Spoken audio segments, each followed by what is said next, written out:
Adam, Idris, Nuh, Hud, Saleh, Ibrahim, Lut, Ismail, Ishak, Yakub, Yusuf, Ayub, Musa, Harun, Zulkifli, Daud, Sulaiman, Yunus, Ilyasa, Yunus, Zakaria, Yahya, Isa, wal akhiru qatimul anbiya, Muhammad. Al-Mustafa. Nah, teman-teman, alhamdulillahirrahmanirrahim, kita berjumpa lagi. Oke, sebelumnya Pak Safi ucapan salam dulu ya. Assalamualaikum warahmatullahi wabarakatuh. Waalaikumsalam warahmatullahi wabarakatuh. Wah, nah teman-teman, hari ini kita akan melanjutkan kisah Nabi Harun alaihi salam. Sudah tidak sabar ingin menyimak bagaimana kisahnya?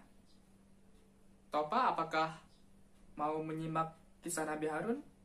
Iya, Topa mau mendengar cerita atau kisah Nabi Harun. Teman-teman, simak ya. Oke, baiklah. Langsung saja, inilah dia. Kisah Nabi Harun alaihi salam.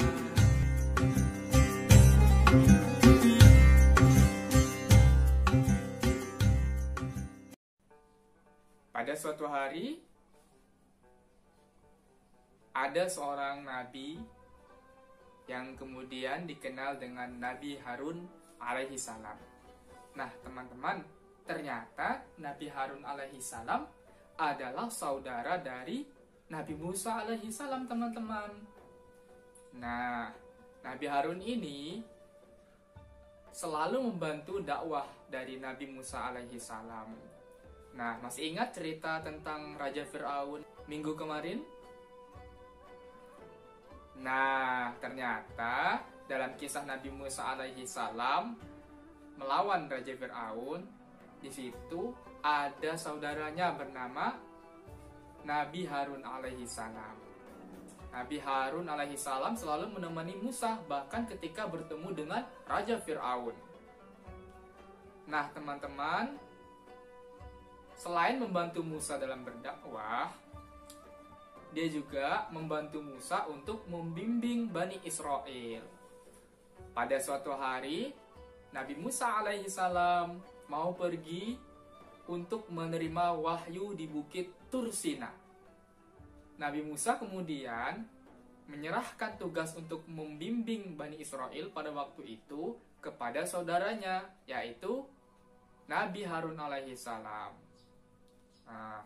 Nabi Musa alaihi salam memberikan tugas dan amanah kepada Nabi Harun alaihi salam untuk menjaga Bani Israel supaya Bani Israel tidak menyembah berhala lagi, teman-teman, agar mereka tetap menyembah kepada Allah Subhanahu wa taala.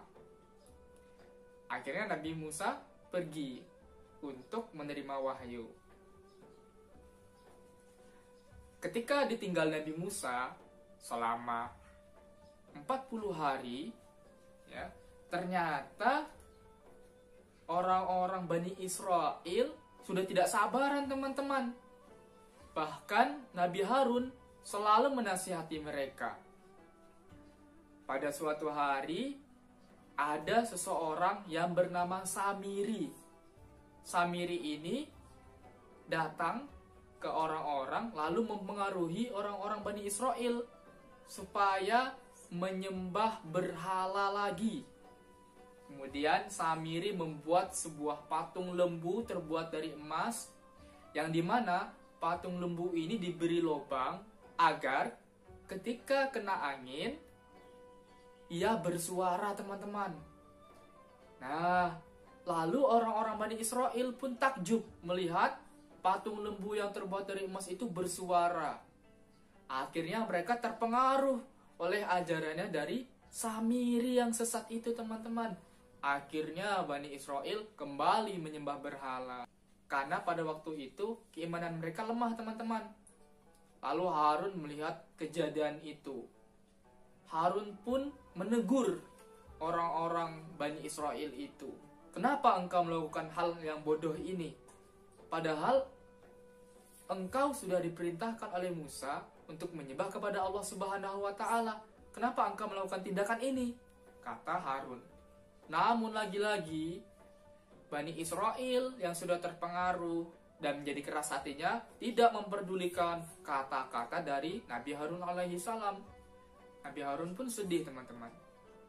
Lalu berjalannya waktu, Nabi Musa kembali, teman-teman, dengan membawa wahyu dari Allah, yaitu berupa kitab Taurat. Nah, ketika Nabi Musa baru sampai dan ia melihat kaumnya Bani Israel menyembah lembu yang terbuat dari emas itu, alangkah marahnya Nabi Musa alaihissalam, terutama kepada Nabi Harun saudaranya. Kenapa? Nabi Musa alaihissalam memberikan tugas dan amanah kepada Nabi Harun agar menjaga Bani Israel supaya tidak kembali menyembah berhala. Akan tetapi kok mereka sekarang menyembah berhala? Lalu ketika Musa marah pada waktu itu, dilemparkanlah lembaran-lembaran kitab Taurat itu ke tanah, teman-teman. Saking marahnya Nabi Musa melihat kejadian itu. Dan Nabi Harun pun ditarik oleh Nabi Musa. Akan tetapi Nabi Musa tidak marah lama-lama, teman-teman. Ketika itu Nabi Musa alaihissalam mendatangi kaumnya dan menanyai, kenapa kalian menyembah berhala lagi? Kenapa kalian menyembah patung lembu itu? Dan kaumnya menjawab, teman-teman, bahwasanya kami ini sudah tidak sabar menunggu kedatangan engkau, wahai Musa. Engkau lama sekali, sehingga ada seseorang yang datang kepada kami menawarkan sesuatu yang akhirnya kami sembah. Siapa yang menawarkan itu? Itu yang bernama Samiri. Akhirnya Nabi Musa kemudian memarahi Samiri dan akhirnya Samiri diusir dari tempat itu. Nah, teman-teman, dengan kejadian itu Nabi Musa menyuruh kepada seluruh penduduk Bani Israel untuk bertobat kepada Allah Subhanahu wa Ta'ala. Dan mereka semuanya bertobat kepada Allah Subhanahu wa Ta'ala. Nah, itulah cerita singkat dari Nabi Harun yang ternyata adalah saudara dari Nabi Musa alaihi salam. Kenapa dia diangkat oleh Allah menjadi nabi? Nah, salah satunya adalah Allah memerintahkan Harun untuk selalu menemani Nabi Musa alaihissalam dalam setiap dakwahnya. Nah, demikian apa yang Pak Syafi'i sampaikan. Silahkan teman-teman mencatat cerita yang ada dalam kisah Nabi Harun alaihissalam. Baiklah teman-teman, Pak Syafi'i akhiri. Kita akan lanjutkan di cerita yang akan datang. Wassalamualaikum warahmatullahi wabarakatuh. Sampai jumpa.